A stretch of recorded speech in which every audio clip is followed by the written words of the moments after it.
Hello everyone, my name is Nardo Poy. I'm a violist and I have been with the Lunigiana International Music Festival since its inaugural year in the summer of 2018. And wow, wonderful place, wonderful festival, wonderful people there.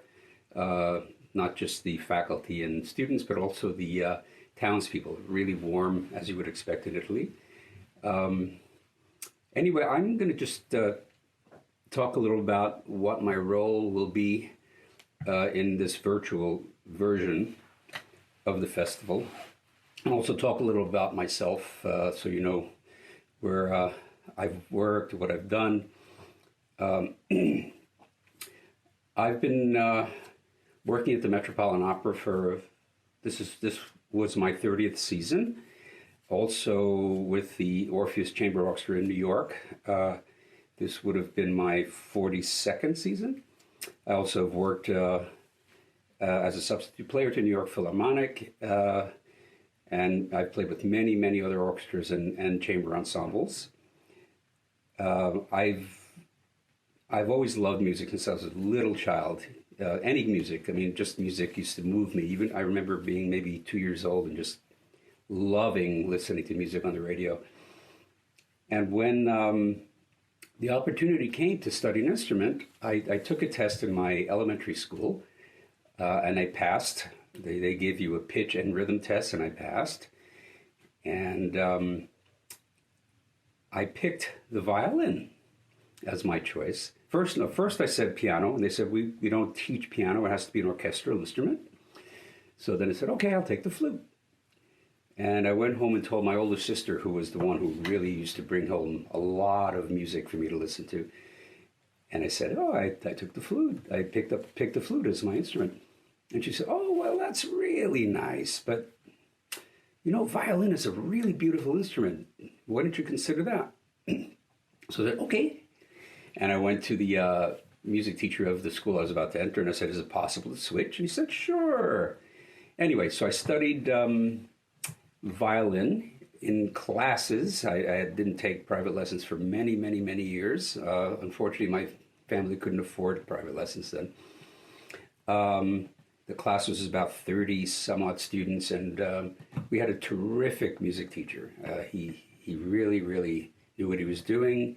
There were quite a few distinguished people who came out of that music class. And then I went to what is now the LaGuardia High School in New York City. Back then it was called the High School of Music and Art.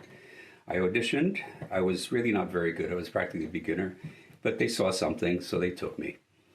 And while I was in music and art, well, they had 5 orchestras at the time, all different levels, and the biggest honor was to be in the senior orchestra. And in my senior year, I got into the senior orchestra.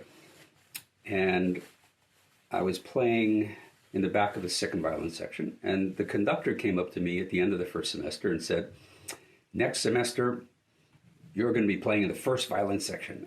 Wow, incredible, first violin in senior orchestra, wow. So then the next semester begins, and we're sitting in the orchestra room, and the conductor says, the following people, when I read your name, go to room whatever it was, pick out a viola and start practicing it. You're going to be playing viola in the orchestra this semester. My name was on the list. And I felt quite betrayed, of course, but, you know, I had to do it. So I went sulking into the room where they had the instruments, and I picked a viola. First time I picked a viola. And started playing. And something clicked. I felt so at home with the orchestra, with the instrument, with the sound, with the way it felt physically to me, much more comfortable for me than violin. And so that whole semester I played viola in the orchestra, and it planted a seed in my head because I loved it so much. I really, truly loved it. Then I went on to the Mannes College of Music as a violinist and studied with Robert Gerle. He was a terrific, terrific Hungarian violinist. And about my third year studying with him, I just finally said to him, you know, I really think I want to be a violist. I really love the instrument. And he said, no, no, no, don't switch, don't switch, don't switch. So, well, I really want to. No, no, no, no. And this became a back and forth for a number of lessons. So finally, one day, I brought in a viola, and I gave him the piano part, this whatever music it was I had with me. And I said, okay, you're going to listen to me play viola. So I started playing, and by the end of that session, he said, okay, let's do it. So the rest is history. Then I went on to study in Philadelphia for a couple of years. I studied also with Paul Doctor and Karen Tuttle. And then I played with groups in Philadelphia, many groups in Philadelphia while I was there. And when I came back to New York, I started working in many groups there. I had already been a member of Orpheus by that time. And I adore the viola. I think the voice of the viola for me is really special, at least for me. You know, it's a way for me to speak my musical soul very comfortably. And because I switched to viola, I had many more opportunities than I would have had I been a violinist. I was asked to be in a string quartet for 2 years in a State University of New York up at Potsdam. I've done a lot of chamber music concerts since then with various groups. Still do that, except for this summer, obviously, because of the quarantining. Anyway, my passion for the viola and music has always been really, really great. And I love playing in orchestra as well. I'm fortunate to play with two of the best orchestras, I think, in the world, and Orpheus and the Metropolitan Opera. And the music is just so inspiring to me. And by the way, I'm now going to just speak a bit about the festival, Lunigiana International Music Festival. From the first to the second year, I saw phenomenal growth in so many ways, in both the organizational aspects and the quality of the students was really quite high. And I was really looking forward to this summer, but it's not happening live, but it is happening online, which is, I think, a very good thing.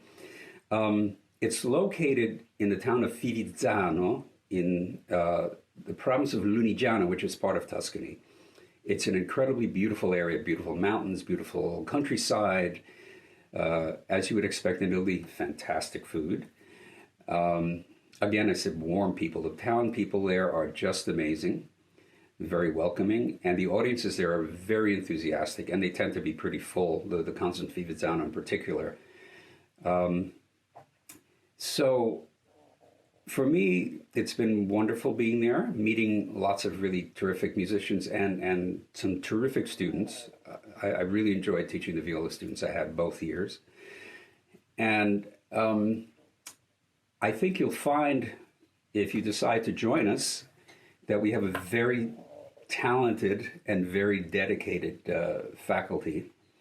And since it's a small festival, the setting is very intimate. You really get a lot of personal attention.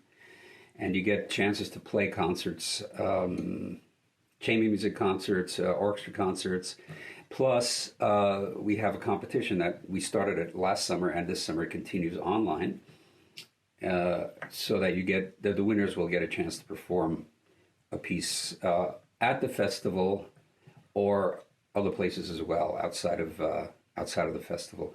We do concerts in places like Lucca, which is not that far from Fivizzano, and that's where Puccini lived and grew up.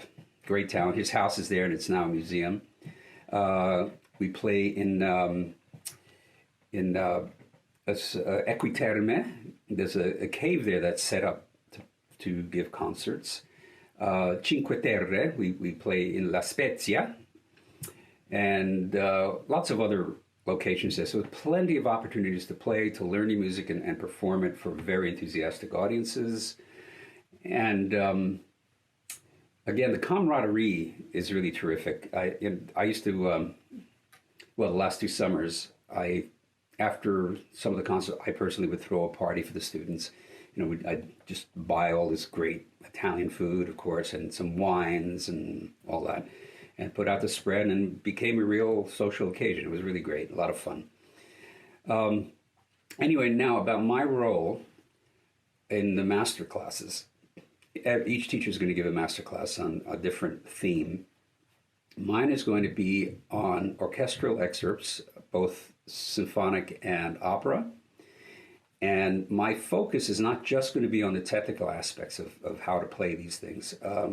I find that some training that's missing with a lot of musicians has to do with understanding that learning excerpts and playing them at auditions is not just about playing perfectly in tune, playing perfectly rhythmically, playing the notes perfectly, but should be also about how you phrase, how you color the sounds, and your understanding of each individual composer's style.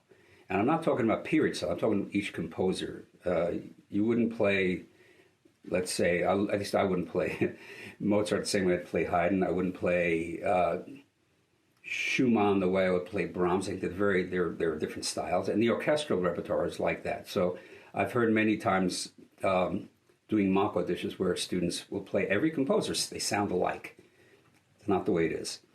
So my focus will be on trying to engage a student in understanding how to do this in a musical way. Because if you do an audition, you'll have a lot of people who can play perfectly.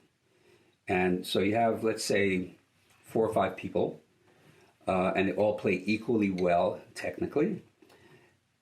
What's going to set you apart, if you're one of those people, is how musical you are. And the committees, I've been on orchestral audition committees do respond to that. It's very important to them.